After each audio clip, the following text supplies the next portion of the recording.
இருக்கும்க்கா. மேல மட்டும் இது பண்றீங்க, கீழே உங்களுக்கு நிக்குமா? தெரியலங்க. நீங்க அது இல்ல அந்த மடியில எல்லாம் கேக்குறாங்க. இருங்க நான் ஒண்ணொன்னா தான் வந்துட்டு இருக்கு. இப்பதான் மேல மடி போட்டு அப்புறம் தானே கீழ வருவாங்க. அடியில சொல்றேன். அடியில அது தேவையில்லை. நான் இது ஜஸ்ட் இங்க பிரஸ் பண்றேன்ல, ரெண்டு பக்கமும் பிரஸ் பண்றேன். அதுவே உங்களுக்கு வேணுமா? நீங்க ரொம்ப தேய்ச்சோம்னா சரி சாரி வேஸ்ட் ஆயிடும். நீங்க ஆல்ரெடி சாரி டேமேஜ் தான் பண்றீங்க. ஃபர்தரா ஏன் பண்றீங்க?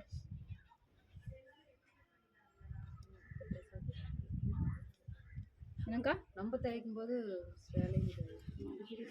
அடிக்கடி நீங்க சாரி தேய்ச்சி போட்டுருந்தீங்கன்னா அப்புறம் அது ஒவ்வொரு இடத்துல புள்ளிசி போடணுமா? அப்ப நம்ம சரிம்மா நீங்க எடுங்க. அவங்க எடுத்துட்டே இருப்பாங்க. பின்னெல்லாம் எடுத்துறணும். நமக்கு தேவையில்லாத டைம் ஆச்சு 1:30 ஆயிடுச்சு. மணி 2 அப்புறம் கிடைக்க வேண்டிய விஷயங்கள் கிடைக்காது. சாப்பிட்டு வீட்டுக்கு டவுட் கேட்கலாம். கேட்கணுன்றதுக்காக பாருங்க ஒரு செய்யறது வாயால யாரும் பேசாது. மணி 2 ஆக போகுது. அதாங்கம்மா டவுட் கேக்குறதே சொல்றேம்மா. என்னடா இவ்வளவு நேரம் அமைதியா இருக்காளேன்னு பார்த்தேன். இன்னைக்கே தனக்கு ரொம்ப சைலண்டா இருக்கீங்க. இல்ல யோகா நாங்க விஷயத்தை எடுத்துக்கோங்க. பாத்துட்டு இருக்கோம். எப்பவுமே கண்ணால பாக்குறோம். தேவையான மட்டும் இந்த கிளாஸ் கவிதாவோட கிளாஸ். ஆமா நான் மட்டும் தான் கேட்டுக்கிட்டேன். ஞானத்துக்கு போயிட்டு வந்தோம். ஆசிரியர் பயிற்சியை முடிச்சிட்டேன். பின்னு குத்திட்டு தான் அந்த ஹேண்ட் பண்ணணும். பெண்ணு குத்திட்டு நீங்க அதுக்கு மேல நீங்க பண்ணலாம். சேம் அதே இது இங்கேயும் நீங்க அயன் பண்ணிருக்கீங்க.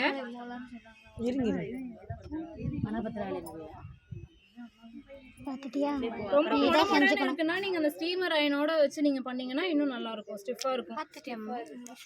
இல்லனாலுமே அந்த பழைய சாரி எல்லாம் எடுக்கிறீங்கன்னா ஓரளவுக்கு வந்து ஃபுல்லா அயன் பண்ணி கட்டிக்கிறது பெட்டர். ஏன்னா நம்ம ஆல்ரெடி பழைய ப்ளீட்ஸ் எடுத்து வச்சிருப்போம், அதோட மடிப்பு இருக்கும்.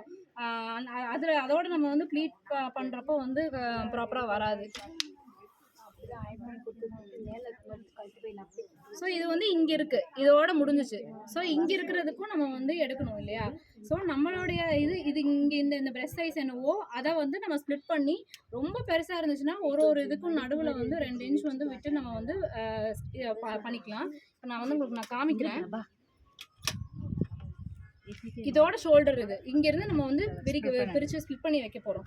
இங்கே இதர் ஒரு 1 ஹேண்ட் இல்லைனா மறுபடியும் இன்னொரு 2 ஹேண்ட் 2.5 ஹேண்ட்ஸ் வந்து பண்ணிட்டீங்கன்னா நல்லா கீழே இங்கே வரைக்குமே உங்களுக்கு நல்லா அந்த மடிப்பு வந்து அதை அப்படியே அயன் பண்ணி அதை அப்படியே வந்து ஸ்டிஃபாக இருக்கும். ஸோ இந்த பாயிண்ட்லேருந்து சேம் அதே இது ஸ்ப்ளிட் பண்ணுறோம்.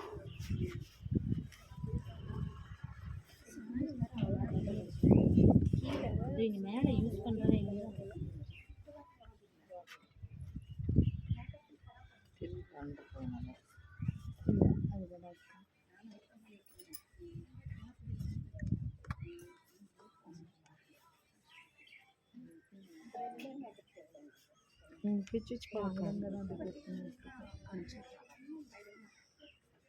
லாஸ்ட் இந்த இடம் வந்து ஆமாம் அது அந்த வீடியோலாம் காமிச்சா போக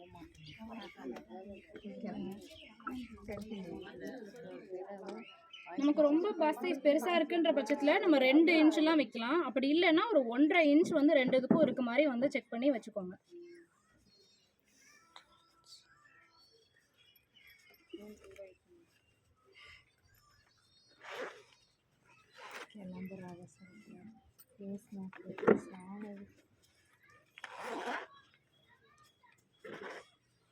ஓகே, இப்போ இதை வச்சுட்டு நீங்கள் இதை வந்து இது மேலே அப்படியே நீங்கள் இங்கே மட்டும் கரெக்டாக செக் பண்ணிக்கோங்க. கரெக்டாக இந்த 9 ப்ளீட் வந்து இங்கே இந்த இடத்துல இருந்து நம்ம அப்படியே கரெக்டாக வர மாதிரி வந்து செக் பண்ணிக்கோங்க. Just like that. ஒரு அழுத்து நல்லாவே அழுத்தணுமா சும்மா லைட்டாக பண்ணிட்டு அப்புறம் இது உங்களுடைய இது பொறுத்து தான். சிலர் வந்து நல்லா ஸ்டிஃபாக எனக்கு ப்ளீட்ஸ் நல்லா அப்படி இருக்கணும்னுவாங்க. சிலருக்கு வந்து சாரியோட மெட்டீரியல் பொறுத்தும் கூட. ரொம்ப சாஃப்ட் சில்கில் வந்து நீங்கள் இப்படி பண்ணீங்கன்னு வச்சுக்கோங்களேன், கொஞ்சம் அப்படி இப்படின்னு மாறும்போது அது ரொம்ப ஒரு மாதிரி கசங்கின மாதிரி ஆயிரும். சாஃப்ட் சில்க் ரொம்ப சாஃப்ட் சில்க் டைப்லலாம் வந்து நீங்கள் ஜஸ்ட் ப்ளீட் எடுத்து மேலோட்டமாக ஒரு ப்ரெஸ் கொடுத்தீங்கன்னாவே வந்து அது கரெக்டாக இருக்கும், போதுமானதாக இருக்கும்.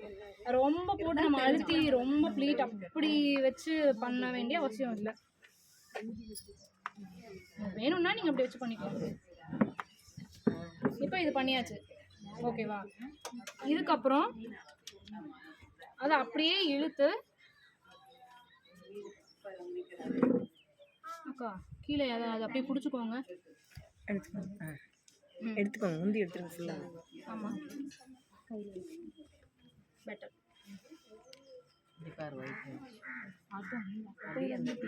இங்கே வருங்க. அக்கா கொஞ்சம் நல்லா ஸ்டிஃபாக பிடிங்கக்கா. நல்லா இருக்கேப்பா. ஓகே இங்கே ஸ்டிஃபாக இப்பதான் வரியா? பின்னி கட்டேன் அங்கிருந்து இப்போ நம்ம கீழே ஒரு லென்த் வச்சிருக்கோம்னா நம்ம அதே இதே இப்படியே எடுத்துட்டு போக முடியாது. இங்கே வந்து நம்ம வைட் ஆகும்ல, அப்போ நம்ம அதுக்கேற்ற மாதிரி கொஞ்சம் வந்து இன்னுமே வந்து ஸ்ப்ரெட் பண்ணி கொஞ்சம் வந்து தள்ளி வச்சு நம்ம வந்து அயன் பண்ணுறோம். அதில் படிச்சுக்கிறோம். அகலப்படுத்தி அயன் பண்ணுறப்போ நம்ம வந்து இப்படி எடுத்து நம்ம இங்கே வைக்கிறோன்னா இங்கே வரைக்கும் அப்படியே நிற்கணும். ஏன்னா கம்மி பண்ணணும்னா இங்கே வந்து கொஞ்சம் வந்து இங்கே சைடு அடிக்க ஆரம்பிச்சிடும். இங்கே வந்து உங்களுக்கு கரெக்டாக ப்ளீஸ் வந்து கொஞ்சம் மாறி மாறி ரெண்டு கை அளவுன்றதை நான் அயன் பண்ணுற டிஸ்டன்ஸை சொன்னேன். இந்த ஒரு இது அண்ட் எகெயின் இந்த ஒரு இது. அண்ட் இன்னும் கொஞ்சம் ஒரு ஹாஃப் வேணும்னா இன்னும் கொஞ்சம் இந்த அளவுக்கு வந்து உங்களுக்கு நல்லா இருக்கும். என்னன்னு சைடு வரையில ஸ்டெப்பாக வரும், அழகாக இருக்கும். ஸோ அங்கே இருக்கிறத சேம் இதே இந்த லென்த்துக்கு கொஞ்சம் வந்து அதிகப்படுத்தி உங்களுக்கு ரெண்டுக்கும் இருக்க டிஸ்டன்ஸ் வந்து தெரியும் இல்லையா, ஒரு ப்ளீட்ஸ்குள்ளார எப்படி வச்சுருக்கோன்றதை பார்த்து கொஞ்சம் அது அப்படியே உங்களுக்கு வந்து விரிவடைஞ்சு வரணும்.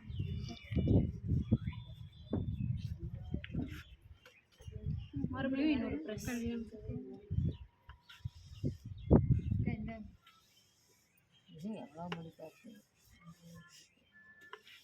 ஆனால் தெரியாதுங்க பார்த்தா இதுதான் காசு. 500 இதுதான் இந்த வேலைக்கு தான். 500 வேலை இருக்கு. 300 500 200 பண்றாங்க. ஆனா அதோட குவாலிட்டி எப்படி ஃபினிஷிங் இது அப்படிங்கறத வந்து நீங்க பார்க்கணும். இன்னுமே கொஞ்சம் நமக்கு ஓரளவுக்கு இப்போ நான் வந்து இங்க வைக்கிறேன். அது கொடுங்க, அதோட கொடுங்க.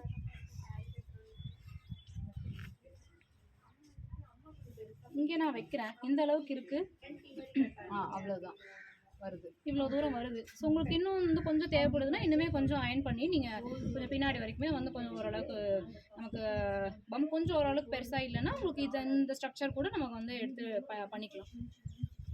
இப்போ டால் நீடு இது வச்சுக்கோங்க. பண்ணலாமா வேண்டாமா? இன்னொன்று கொஞ்சம் எக்ஸ்ட்ரா பண்ணலாமா வேணாமா? அவங்களுக்கு கரெக்டாக இருக்கும். அவங்க கரெக்டாக ஷார்ட்டாக தான் இருக்காங்க, அதெல்லாம் கரெக்டாக இருக்கும். இங்கே கரெக்டாக இருக்கும். கொஞ்சம் இந்த இடம் வந்து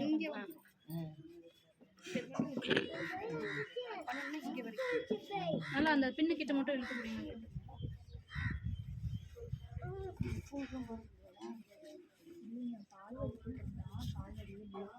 இன்னும் போக போக வந்து உங்களுக்கு எப்படியும் ஸ்ப்ளிட் ஆகிட்டு போகுது இல்லை, அப்போ அதே அங்கே இருக்கிற அதே அளவு வந்து உங்களுக்கு வந்து வராது. கொஞ்சம் வந்து மடிப்பு வந்து கொஞ்சம் அதிகமாக கொஞ்சம் வந்து உங்களுக்கு டிஸ்டன்ஸ் கம்மியாக இருக்கும் ஒரு ப்ளீட்டுக்கு நடுவில். நல்லா இழுத்து பிடிங்க.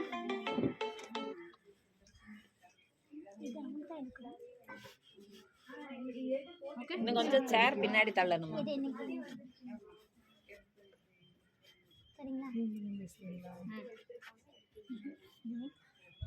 யாரோ குழந்தை பேசுறாங்க நினைச்சிட்டேன்.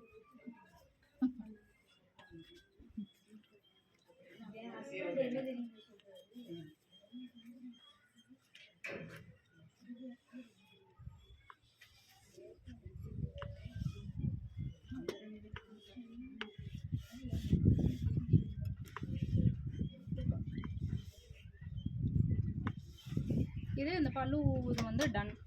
நெக்ஸ்ட் வந்து கீழே இருக்க ப்ளீட்டு அதுக்கு வந்து நான் எடுத்துருங்கக்கா. நீங்கள் அப்படியே அங்கே வச்சுக்கோங்க ஒரே நிமிஷம். அக்கா நீங்கள் வாங்க.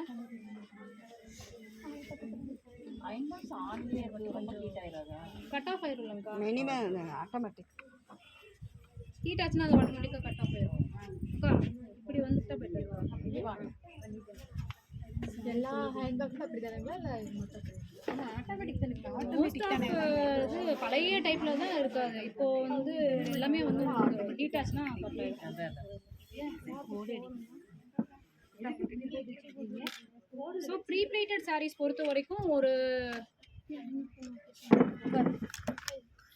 அது எதுக்கான வீடா